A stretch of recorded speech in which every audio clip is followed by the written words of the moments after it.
అమరావతి రాజధాని రైతులకు good news. Amaravati రాజధానిలో కీలకమైన భవనాల నిర్మాణం పనులు అయితే చురుగ్గా సాగుతా ఉన్నాయి. ఐకానిక్ భవనాల నిర్మాణం కూడా ప్రారంభమైపోయింది. 4 ఐకానిక్ భవనాలు అయితే రాబోతా ఉన్నాయి. హైకోర్టు భవనం కూడా ఒక ఐకానిక్ భవనంగా నిలవబోతా ఉంది. అసెంబ్లీ భవనం కూడా ఒక ఐకానిక్ నిలబడబోతా ఉంది. మొత్తం మీద 6 భవనాలు అయితే చాలా కీలకంగా మారబోతా ఉన్నాయి. ఇది అమరావతి రాజధానికే చెప్పుకోదగిన గర్వకారణం. ఇక మరో 42,000 కోట్ల రూపాయల టెండర్లు ఖరారు చేసేదానికి ప్రభుత్వం సిద్ధమైతా ఉంది. ఇప్పటికే 77 పనులు మొదలయ్యాయి. మే 2వ తారీఖుకి ప్రధాని నరేంద్ర మోడీ గారు అమరావతి రాజధాని పునర్నిర్మాణ పనులకి మరొకసారి శంకుస్థాపన చేయబోతా ఉన్నారు. మొత్తం 1,00,000 కోట్లతో 36 నెలలలో అంటే 3 సంవత్సరాల లోపల పూర్తి చేసేందుకు రాష్ట్ర ప్రభుత్వం అయితే సిద్ధంగా ఉంది. అయితే అమరావతికి ఉన్న ప్రస్తుతం 34,000 ఎకరాలతో పాటు మరొక 43 ఎకరాలు సేకరించబోతా ఉన్నారని, ఏ మండలాల్లో సేకరించబోతా ఉన్నారు, ఏ గ్రామాల్లో సేకరించబోతా ఉన్నారనే విషయం,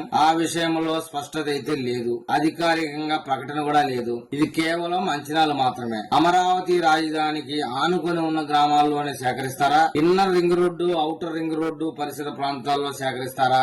ఔటర్ రింగ్ రోడ్ అయితే 121 గ్రామాలు, ఇన్నర్ రింగ్ రోడ్ అయితే 98 గ్రామాలు, దాదాపు మొత్తం మీద 220 గ్రామాలు పైగా వస్తాయి కాబట్టి, అయితే ఆయా గ్రామాల్లో పారిశ్రామిక అవసరాల కోసం భూమిని సేకరిస్తారనే విషయంలో రాష్ట్ర ప్రభుత్వం ఇంకా ఒక క్లారిటీకి అయితే రాలేదు. ఇది చర్చల దశలోనే ఉన్నట్టుగా సమాచారం. అమరావతి సమీప మండలంలోని గ్రామాల్లో మరియు మండలాల్లో తాడికొండ, ముఖ్యంగా పెద్దకాకాని, అమరావతి ఈ మండలాల్లో రైతుల అభిప్రాయాలు తీసుకుంటా ఉన్నారు. స్వచ్ఛందంగా ఎవరైనా ముందుకొస్తే మాత్రమే భూములు తీసుకుంటామని, ముఖ్యంగా అంతర్జాతీయ విమానాశ్రయానికి, రైల్వే లైన్ కి భూమి సేకరణ అయితే తప్పనిసరి. అమరావతి రాజధాని ఫేజ్ 2 విస్తరణ గురించి ప్రభుత్వం అయితే ఖచ్చితంగా ఒక ఆలోచన చేస్తా ఉంది. ప్రజల్లో దీని మీద ఎలాంటి అభిప్రాయం ఉందని తెలుసుకునేందుకు ఈ వార్తనైతే రిలీజ్ చేశారండి. రాబోయే రోజుల్లో సమీప గ్రామాల రైతులు గనక భూమి ఇవ్వడానికి ముందుకొస్తే గనక ఆ గ్రామాల్లో వస్తారు. లేదంటే inner ring road, outer ring road పరిసర ప్రాంతాల్లో ఒక 40,000 ఎకరాలు సేకరించే అవకాశం ఉంది. ఔటర్ రింగ్ రోడ్డు పరిసర ప్రాంతాల్లో అయితే